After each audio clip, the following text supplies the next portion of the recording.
আজ ৫ October. Narail express খ্যাত Bangladesh cricket দলের সবচেয়ে সফল সাবেক অধিনায়ক মাশরাফি বিন মুর্তজার জন্মদিন।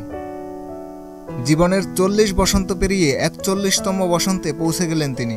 ১৯৮৩ সালের আজকের এই দিনে নড়াইল জেলায় তিনি জন্মগ্রহণ করেন। তবে তিনি নড়াইলে কৌশিক নামেই সমধিক পরিচিত।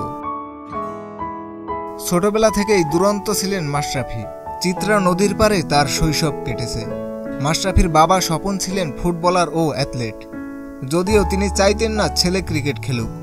তবে মাশরাফির মা স্কুল শিক্ষিকা হামিদা মুর্তজা চাইতেন মাশরাফির সব ইচ্ছা পূরণ করতে। তাই তিনি ছেলেকে ক্রিকেট খেলার সামগ্রী কেনার টাকা দিতেন। ২০০১ সালের ৮ নভেম্বর টেস্টের মধ্য দিয়ে বাংলাদেশ জাতীয় ক্রিকেট দলে আগমন ঘটে ম্যাশের। ২০০৯ সাল পর্যন্ত এই ফরম্যাটে মোট ৩৬টি ম্যাচ খেলেছেন তিনি। এরই মাঝে নিয়েছেন ৭৮টি উইকেট। একই সঙ্গে ৩টি হাফ সেঞ্চুরি সহ রান করেছেন ৭৯৭। টেস্ট থেকে আনুষ্ঠানিকভাবে অবসরের ঘোষণা না দিলেও এ ফরম্যাটে ফিরবেন না তিনি। ২০০১ সালের ২৩ নভেম্বর ওয়ানডে ক্রিকেটে মাশরাফির অভিষেক হয়।